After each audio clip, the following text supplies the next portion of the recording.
Halo teman-teman semua, kembali lagi di channel Injar. Jadi di video kali ini, saya akan membuat cerita bergambar tentang Putri Niwer Gading. Bagi teman-teman yang belum tahu, cerita ini berasal dari Provinsi Nanggro Aceh Darussalam ya. Oke teman-teman, kita langsung ke ceritanya saja. Jadi dulu di negeri Alas, termasuk wilayah Nanggro Aceh Darussalam, ada seorang raja yang bijaksana dan dicintai rakyatnya. Ia memerintah dengan adil dan bijaksana. Sehari-hari pikirannya dicurahkan untuk memajukan negeri dan kemakmuran rakyatnya.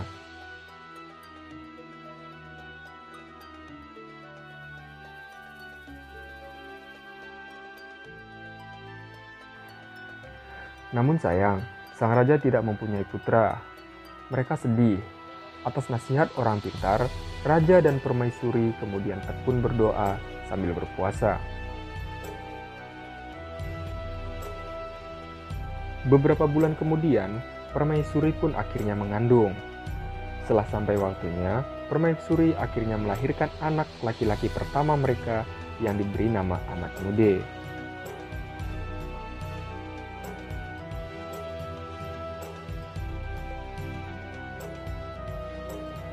Belum genap setahun umur Amat Mude, ayahnya pun meninggal dunia.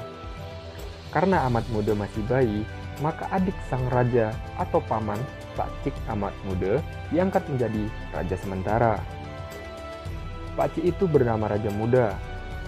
Setelah diangkat menjadi raja, ia malah bertindak kejam kepada Amat Mude dan ibunya. Mereka diasingkan ke sebuah tempat terpencil jauh dari kerajaan. Itu dilakukannya karena Raja Muda ingin menguasai sepenuhnya kerajaan yang sesungguhnya menjadi hak Amat Mude.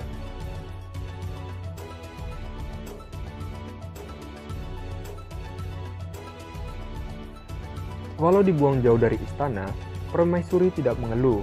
Ia terima cobaan berat itu dengan sabar dan tabah. Ia besarkan Amat Mude dengan penuh kasih sayang. Tahun demi tahun berlalu, tak terasa Amat Mude tumbuh menjadi anak yang cerdas dan tampan.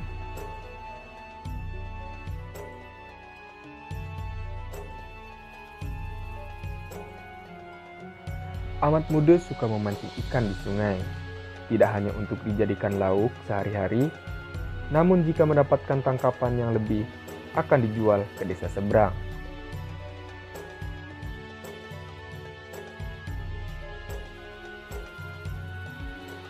Pada suatu hari, permaisuri dan Amat Mude pergi ke sebuah desa seberang untuk menjual ikan. Tanpa disangka, ia bertemu dengan saudagar kaya yang ternyata adalah bekas sahabat suaminya dulu. Mengapa Tuan Putri dan Putra Mahkota berada di tempat ini? Tanya saudagar itu keheranan. Permaisuri menceritakan semua kejadian yang telah menimpanya. Mendengar hal itu, sang saudagar mengajak mereka ke rumahnya dan membeli semua ikannya.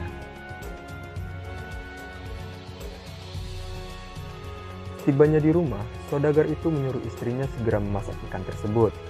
Ketika sedang memotong perut ikan, sang istri merasa heran karena dari perut ikan itu keluar telur ikan yang berupa emas murni. Kemudian, butiran emas tersebut mereka ambil dan jual ke pasar oleh istri saudagar dan suaminya. Uangnya mereka gunakan untuk membangun rumah permaisuri dan putranya. Dan sejak saat itu, permaisuri dan Amat Mude telah berubah menjadi orang kaya berkat telur-telur emas yang diperolehnya.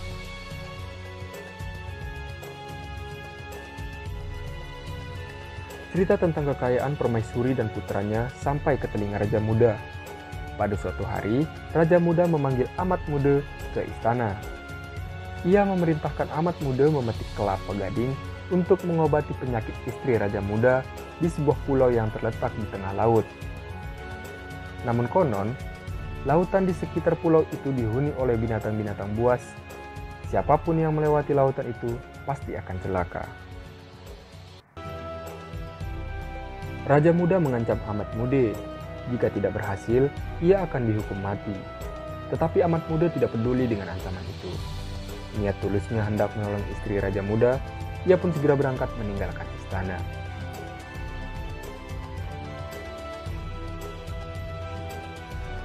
Tibanya di pantai, Amat Muda pun duduk dan termenung.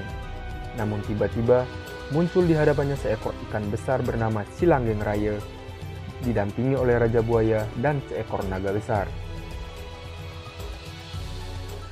Namun ketiga hewan tersebut justru malah membantu Amat Muda untuk menemukan pohon kelapa gading.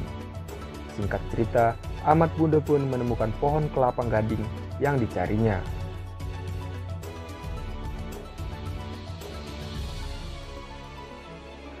Tanpa menunggu terlalu lama, Amat Muda pun langsung memajak pohon kelapa gading tersebut. Ketika sedang memetik buah kelapa gading, tiba-tiba Amat Muda mendengar suara seorang perempuan dari atas pohon kelapa gading. Siapapun yang berhasil memetik buah kelapa gading ini, dia akan menjadi suamiku. Siapakah engkau? Aku adalah Putri Niwergading, penunggu pohon kelapa gading ini. Amat Muda pun cepat-cepat memetik kelapa gading. Setelah turun dari atas pohon kelapa, alangkah takjubnya Amat Muda melihat kecantikan Putri Niwergading. Beberapa saat kemudian akhirnya Amat Muda pun mengajak sang putri pulang ke rumahnya untuk dipersunting.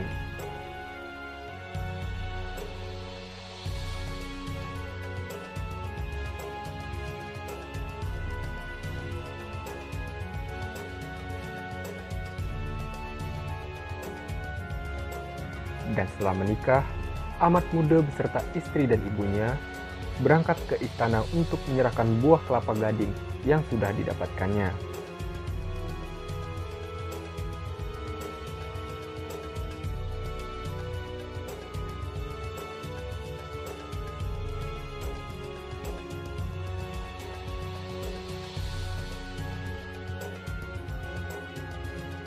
Kedatangan Amat Muda membuat Raja Muda terheran-heran.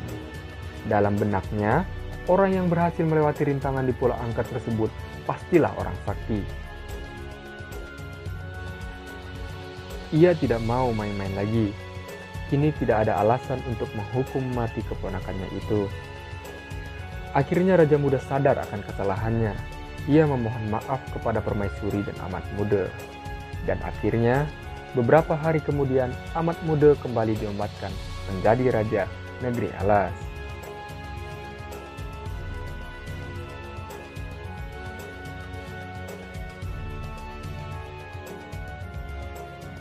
Oke teman-teman, itu dia cerita singkat bergambar dari Putri Niwergading. Jangan lupa untuk subscribe, like, dan komen. Dan juga aktifkan lonceng notifikasi agar teman-teman sekalian tidak ketinggalan video menarik lainnya. Oke?